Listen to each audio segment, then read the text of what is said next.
Sci-Spi.tv proudly presents Quantum Hologram Matrix, starring Reverend John Polk. Enjoy. I am your host, Suzanne Ross, and it is such a privilege to be here today with Reverend John Polk. Welcome, Reverend John. Suzanne, thanks for having me on the show. It is such a pleasure. Reverend John is, of course, an international metaphysical minister, but also a Reiki master teacher and a medium. And he has 2 books out, the Yahweh, Biblical God is an Alien, and also the Blue Beings. I connected with Reverend John Polk because I came across his book, Yahweh, the Biblical God is an Alien, at a bookstore in Sedona. And I had just been on a guest panel with J.J. Hurtak. And, you know, his book, The Keys of Enoch, is very much about Yahweh and Enoch. And so on the heels of that, you know, I come across this book. And so I snagged it up. I couldn't put it down. And everything I read just resonated with me so profoundly that I knew I needed to reach out to this Reverend John guy. And I mean, thank you so much for your quick response. I emailed you, and you know, you were just quick to reply with such graciousness and, you know, willingness to just come right on and be on my show. So, you know, thank you so much for that. And wow, your book, Yahweh, is very profound and spot on for me. Excellent. I'm always open to communicating with anybody that wants to talk with me about the book. And for the most part, people that do purchase it, first they got to get past the title. And if they can get past the title, they usually pretty much believe in that concept in the first place. They may not know all the details or need somebody to help them fill in the blanks. And I don't have all of the material to fill in every blank, but I can fill in some critical blanks that do need to be addressed. And a lot of these things are not being addressed that I do feel I do address in my book.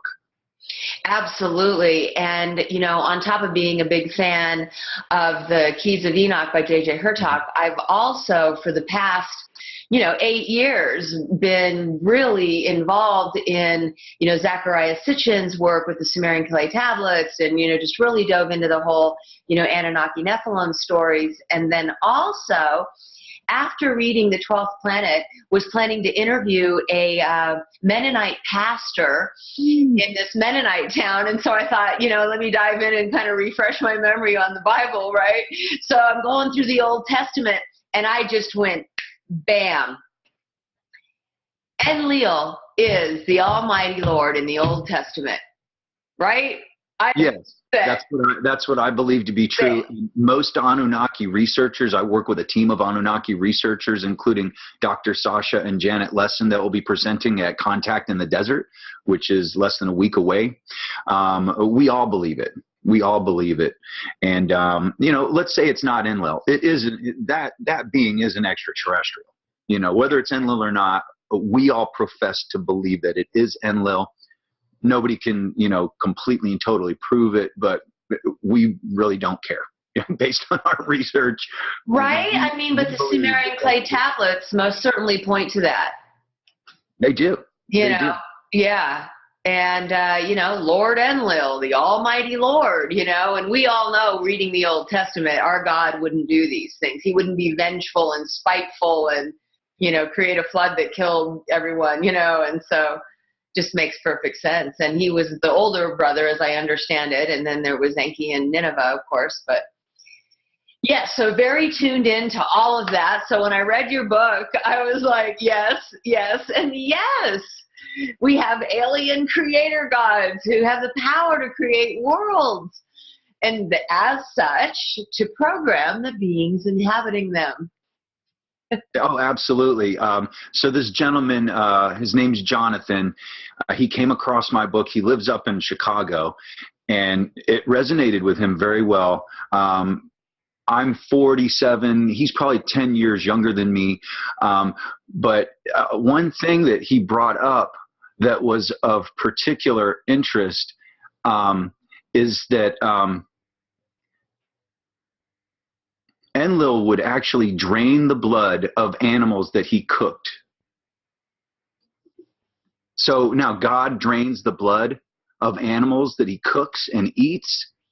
This is God, and this is in the Old Testament and in the Hebrew Bible. Why would God, number one, have to kill an animal, eat an animal, but why would he drain the blood? And I'll tell you why. Because the Draco reptilians like their meat bloody. The Anunnaki do not. So they actually eat food, as ascended masters as they are. They still eat food.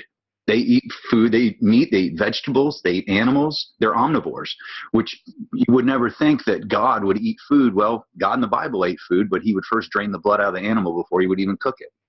Right? And another thing that struck me was like, God goes searching for Adam and Eve in the garden. You know, you're like, God wouldn't have to look for Adam and Eve. No, he would know exactly where they are. Right. And he made them. You know, you'd think he'd know where he put them. Right. Yes. And then so I got to thinking, you know, well, I kind of thought the Keys of Enoch was saying like Yahweh was the Hebrew God. So are they like worshiping Yahweh as God? And then I made up with Fred Rusher, who works very closely with the Hurtocks and has for 40 years. And he said, Suzanne, no, he's the creator God of our local universe. That's what JJ is saying. And I went, bam. Wow. Okay. But you heard what you just said. Not just Earth, but the universe. The local universe. The local universe. Yeah. And so that plays into my theory, among other theories, completely, that this little blue dot in our solar system in the Milky Way galaxy is not unique in any way whatsoever. This whole human creation story is going on a multitude of different planets all throughout the omniverse. So not just the universe, but every universe, which implies not just a multiverse, but an omniverse, which is every verse. So imagine this. You're in a space-time vehicle. You leave Earth. You go to 1975. Do you land on this planet in this physical location in our solar system, or do you end up in a different space timeline continuum on another Earth in another dimension? And what I believe, it's both, because I believe that the dimensions are right on top of each other, that we just don't vibrate at a certain frequency to be able to access them unless you know how to vibrate at a certain frequency to access these extra dimensional realms. And that's something that I've learned to do and that I can actually teach people how to do. So let's extrapolate that even more. How many planets has Enlil and his pantheon of gods terraformed and seeded life on, and created religions on geodetic markers, which are almost always obelisks or pyramids or stone structures of certain kinds that mirror star constellations, more specifically Orion, Pleiades, Sirius, and Cygnus, which the Anunnaki conquered millions and perhaps even billions of years ago. Wow, so fascinating. I am proposing to Paramount Studios to do a show called Supernatural Adventures Around the Globe and Into the Cosmos. So they want to know, like, what are the places you would want to go in? And a season is 13 shows. So I'm like, okay, 13 sacred sites around the planet. So honest to God, I started channeling, like, okay, what would those 13 sites be? So as I'm getting this channeling, and I have it written down over here, I got the 13 sites. Then a voice came through me, and those 13 sites are aligned with 13 constellations. So then I went and I looked up constellations, and I pegged on 13 of them. I lined up the 13 sacred sites with the 13 constellations, took my pendulum, and my pendulum showed me what site was aligned with what constellation. And I did that for all 13, so that'll be the theme for that season, of the show. And hopefully I can go to those places live. I mean, that's the intention. But yes, as above, so below is the theme. And I certainly do believe, yes, that, that holds very true. So you stumbled into a territory that I really wanted to talk about today, and perhaps in future shows that we may possibly do together. So as above, so below. So if we look at the current status of the earth and race relations, diplomatic relations, etc., what does that imply is happening upstairs above us? So wars, yeah. So conflict. Yeah, exactly. So the end of days, Armageddon, as taught in Judgment Day, as taught in our biblical scriptures. Yeah, Revelations. Most religious texts. And the same story permeates the earth in completely different cultures, but they all have a creation story with an Adam and Eve figure. They all have flood myths. Yeah. And they all have an end of days kind of story, apocalypse. All of them do. But what I believe is that Enlil is serving on the Aeneid, or the Nine, the Council of Nine. Yeah. Okay. So you're going to have gods that are gods of love and fertility. You're going to have gods that are gods of death, and you're going to have gods of everything in between. Why? Because of the cyclical cycle of the omniverse. You have to have a yin and a yang. You can't have the light without the dark. Unfortunately, we have to go through the dark to get to the light. It's quicker and easier to go to the dark because it's dark, and you get quicker results also. But if you pay your dues and a lot of sacrifice, the light will reward you more on the back end through all your suffering, and that's what I hold true to. So what's happening now is that Enlil created religions on this planet, more namely Judaism, Christianity, and Islam, so that we would pray to him, and so that he would gain our prayer energy, and he would gain our souls once we died.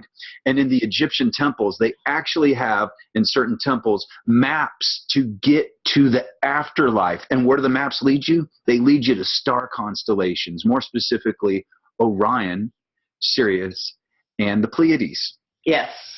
And so imagine this. Enlil has done this human creation story, but not just humans, all kinds of models of human-like beings, sentient beings, if you will, found a way to actually pull from the universal God consciousness souls, place the souls in our body. Now, our soul will actually cycle through his false version of heaven before we actually go to the God light. In the Bible, it says, my kingdom has many houses. So let's think of the symbolism there. My kingdom, I thought it was just one kingdom with one God, all one house. We're all part of the one house with one roof over our heads. No, there's multiple houses within the kingdom. So we cycle through, our soul cycles through his version of heaven or hell or even purgatory before we can actually cycle to the universal God light and come back. So we have to do that? Do we have any other choice? You know what? You can cheat time in another dimension. Great question. You can cheat time in another dimension. You can petition the council. You can have your guardian protectors, ascended light workers, ascended masters, that we all are connected to at least one, if not multiple ones. Petition the council and see if you can circumvent that false version of heaven and go straight to the God light. But if you do, you're going to pay for it on the back end.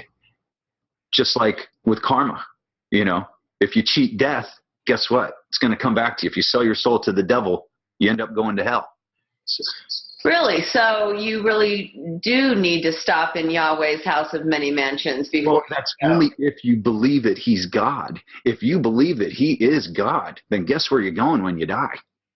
You're going straight there. Okay, so I'm into the, I want to go to the one infinite source, right? So, but if I go to the one infinite source, I'll have to pay for it later on the back end because I cheated. No, I misspoke. I'm glad you called me out on that. If you're a Christian, or at least you think that you are, then that's where your soul is going to go, because that's what you've based your whole life on. If you believe in a source, that we all come from the same creator God, not the creator God alien, but the universal God consciousness, or whether I'm black, white, Jewish, Hindu, Muslim, whatever, Aboriginal, doesn't matter. If you believe in a universal God consciousness, then that's where you're going to go.